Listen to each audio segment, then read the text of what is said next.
What's happening, my beautiful people? My name is Mike LaBelle. I'm here with the main man, Ovi. Happy birthday! Thanks, bro. Actually, it's the first time on stream, on YouTube, on a video that someone wishes me happy birthday. We need to drink. Yeah. Make sure to subscribe for his birthday. I'm leaving the links down below. Cheers. Cheers, bro. So what we're going to do today is we're going to talk about the top 5 formations post-patch. We keep getting patches. You guys want the scoop.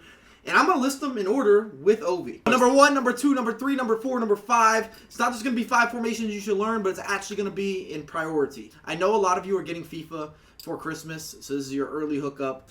If you enjoy the content, drop a thumbs up. It'll share everything around the community. And let us know. Don't just say, Mike, we disagree. Tell me, what's your top 5 formations? Ovi and I will get back to you in the comments. And why? Yeah, why? First formation, Mike? Let's start with number 5. Which one? Our first formation at number 5 is going to be the 4-3-3 with the 4th variation. Yeah, a lot of people will maybe disagree with this because it is easy to use for people that start the game. Especially if you would have played the game at the beginning when the AI wasn't patched. You know, you had the 2 CMs, you had the center attack and midfielder, a very aggressive formation with the constant pressure, and then it was extremely hard for the opponent to get out of defense. Now, after the patch, might be harder. I mean, it's still a good pressure formation. Of course. If you're looking to chase a game because you have those 2 wingers, they're going to press, and then, of course, if you do get a good turnover, you've got your center attacking midfielder. He's going to work some magic. Yeah, but happy days. Something to know. The 2 CMs, they need to be box-to-box. If you have over there someone, I don't know, like Vidal this year. Vidal last year was fantastic, you know. Vidal this year with the 50 pace, it's not going to get the job done. So a combination of speed and strength, physical, I think it's a must for the 2 CMs. You guys get the idea. Next formation, sure. Ovi. Next formation, 4. I'm getting closer. It's getting cozy. I got to, let me get in the, there we go. I'm in the shot now. Woo! We got to watch. Bam. 4-3-1-2? 4-3-1-2. It's a picky formation, you know. It's pretentious. It's pretentious. This has been his word of the week. By the way, I'm in Romania right now. If I don't know if we said that in the intro or not, a lot of events seem to be happening this year in Romania. We had the LQE. We had the first FUT Champions Cup. From the pros, I've seen Goal Machine taking this formation close to perfection. It's aggressive. It's going to be in your face. If you're looking for that narrow experience and you want to counterattack, you want to abuse those through balls, you want to have that triangle of doom up top. I think there are also 2 variations for each formation, like 4-3-1-2 or 4-1-2-1-2 narrow. There are 2 variations. One variation is when you play balanced on your fullbacks. One variation is when you play stay back while attacking. I know August Rosenmeier is using from time to time a 4-1-2-1-2 narrow, 4-3-1-2, and he goes balanced because he's a very aggressive player. And what that means, what Ovi's describing to you, is that his fullbacks are not going to sit back. Therefore, they're overlapping on the attacking runs. And the reason that's relevant is they now look like wingers and they give you that additional width, but it is extremely aggressive. And risky in defense. Also, guys, remember, if you use this formation with balanced at the fullbacks, always have your central midfielder or CDM for a 4-1-2-1-2 narrow cover wing. It's very, very important. Else, he will just stay in the midfield over there in the center of the pitch, and when the opponent is going on a counter-attack and the fullbacks are caught in attack, you can have problems. But if you have a CDM, let's say Kante fast, he's going to be able to cover the wings, which is crucial for this option for the 4-3-1-2. Number 3, we're looking at the 4-2-2-2. We've seen this used as a pressing formation, but we're also seeing it at the competitive end. Someone like Mo, he's from Germany. You guys have seen him, I'm sure. He's doing a lot with the 4-2-2-2 in terms of the attacking options, and it's really good if you're looking to be a little more direct with like lobbed passes going forward. So if you want to start your attack, the game's shifted a lot since it first came out. You need to be comfortable lobbing the ball forward to your wingers or to your attackers where they knock it down, and that's how you start your attack. I'm using actually this formation a lot in the weekend league. I think it allows your 2 central attacking midfielders and your 2 strikers to get into a lot of positions for timed finesse shots. And we know how effective, how overpowered these type of shots are.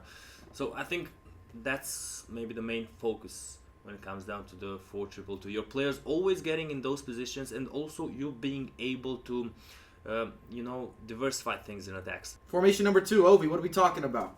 4-1-2-1-2 narrow. Second variation. Yeah, with the CDM. Comparing with the 4-3-1-2, we spoke about it before. That's the main difference. This is like the better version of that formation for a lot of people. The less pressure version.